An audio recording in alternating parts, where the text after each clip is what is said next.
Hello everyone. Today we will discuss about mechanical properties. Mechanical properties क्या होती हैं? Mechanical properties ऐसी characteristics होती हैं जो ये बताती हैं कि एक्सटर्नल अप्लाइड लोड लगने पर मटेरियल कैसे बिहेव करेगा। इसमें सबसे पहले आ जाती है स्ट्रेंथ। स्ट्रेंथ क्या होता है? स्ट्रेंथ होता है ability of a material to withstand और support external load without failure. मतलब स्ट्रेंथ का मतलब क्या होगा? अगर हम किसी मटेरियल पर एक्सटर्नली अप्लाइड लोड लगाएं, जैसे हमने इस मटेरियल पर टेंसाइल लोड लगा दिया, तो इसकी स्ट्रेंथ क्या होगी? स्ट्रेंथ होगी कि ये इस एक्सटर्नली अप्लाइड लोड को बिना टूटे, बिना ब्रेक हुए या बिना फ्रैक्चर हुए इस लोड को सहन कर ले। This is known as strength of a material. Next mechanical property is elasticity. Elasticity elasticity क्या होती है? Elasticity is ability of a material to return to its original shape and size after the removal of load is called elasticity. मतलब ये हमारे पास एक material है जिस पे टेंसाइल लोड लगा रखा है, टेंसाइल लोड लगा रखा है। इसकी एक इलास्टिक लिमिट होगी। उस इलास्टिक लिमिट के अंदर रहते हुए अगर हम इस लोड को रिमूव कर देते हैं तो मटेरियल अपनी ओरिजिनल शेप और साइज में आ जाएगा। अगर हम इस इलास्टिक लिमिट से बाहर चले जाते हैं, मींस हम इलास्टिक लिमिट से लोड को बाहर ले जाते हैं, एक्स्ट्रा लोड लगा देते हैं, एक्स्ट्रा फोर्स लगा देते हैं, तो इलास्टिसिटी प्लास्टिसिटी में चेंज हो जाएगी। Elasticity will change into plasticity. Plasticity means now our material is deformed. Material is deformed, or we can say that material is under deformation. Deformation. Material is under deformation. Material is under deformation means material जो है plastic stage में आ गया है। Material जो है plastic stage में आ गया है।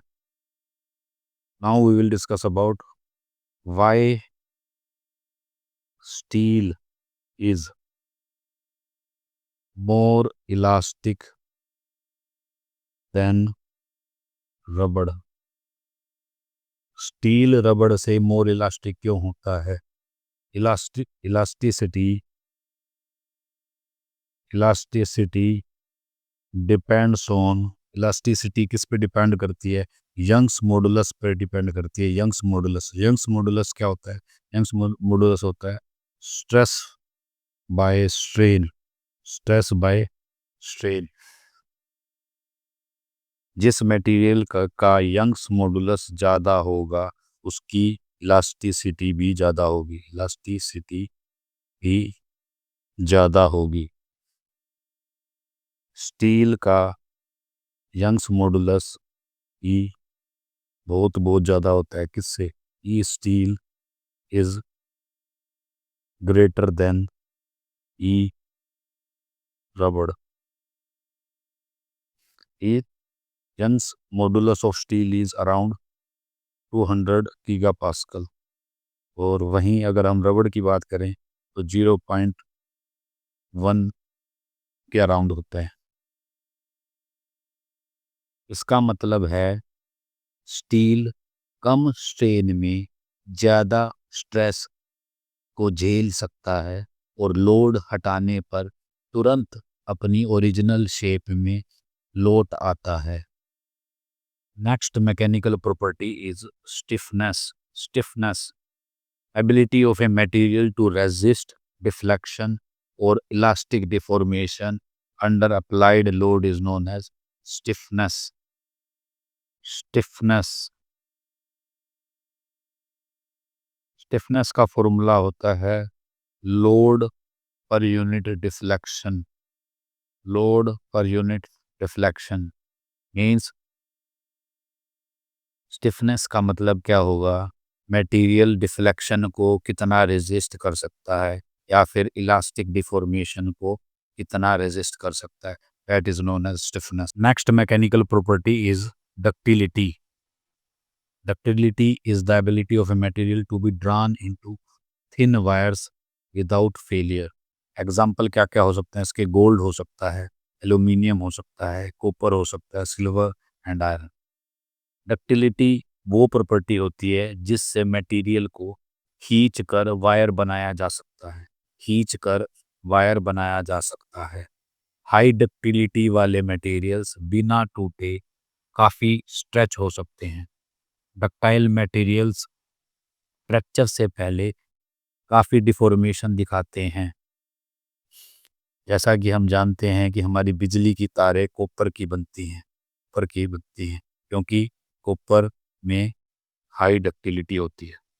Copper has the property of ductility, that is why it is used in making wires. Next property is brittleness.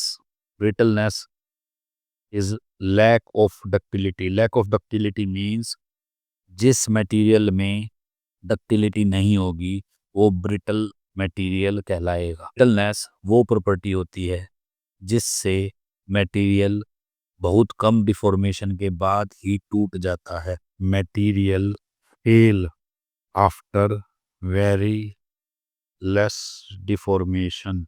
अगर हम किसी मटेरियल पर टेंसाइल लोड लगा दें, टेंसाइल लोड लगा दें, अगर वो डक्टाइल होगा तो वो पतली तार की तरह खिंच जाएगा. अगर वो ब्रिटल होगा, अगर वो ब्रिटल होगा तो थोड़ा सा खिंचते ही वो फेल कर जाएगा, टूट जाएगा. That is known as brittleness. Brittleness में एक खास चीज होती है, that is brittle material can withstand compressive load. Brittle material can withstand compressive load. इसका मतलब क्या है कि ब्रिटल मटेरियल जैसे कि कास्ट आयरन है, कास्ट आयरन कंप्रेसिव लोड को सहन कर सकता है. इसलिए जितनी भी हमारी हैवी मशीन्स होती हैं, हैवी मशीन्स होती हैं, उसका जो बेस होता है वो कास्ट आयरन का बनता है. That is made up of cast iron. Heavy machines के बेस कास्ट आयरन के इसलिए बनते हैं क्योंकि कास्ट आयरन ब्रिटल मटेरियल है. ब्रिटल मटेरियल कंप्रेसिव लोड को अच्छे से सहन कर सकता है, अच्छे से सहन कर सकता है. That is why cast iron is used as a base for heavy machines. Next property is toughness. Toughness क्या होती है? Toughness is the property of a material to offer resistance to fracture under shock loads. Resistance to fracture under shock loads. अब ये shock load क्या है? shock load is nothing but hammer blow. अब hammer blow का अगर हिंदी में बताएं तो हथौड़े से किसी मटेरियल के ऊपर शोक लोड देना. अगर हम किसी मटेरियल को के ऊपर हथौड़े से उसको पीटते हैं मटेरियल को, उसे हम शोक लोड बोलेंगे. थिकनेस किसी मटेरियल की वो प्रॉपर्टी होती है जो एनर्जी एब्जॉर्ब करने और फ्रैक्चर से पहले ज़्यादा डिफॉर्मेशन झेलने की क्षमता को दर्शाती है. It is also known as the ability of a material to absorb energy. Absorb energy, उसी को हम स्ट्रेन एनर्जी बोलते हैं. उसी को हम क्या बोलते हैं? Strain energy. अगर हम टफनेस को ध्यान से देखें तो इसके अंदर स्ट्रेंथ प्लस में डक्टिलिटी है, स्ट्रेंथ प्लस में डक्टिलिटी है. Next property is malleability.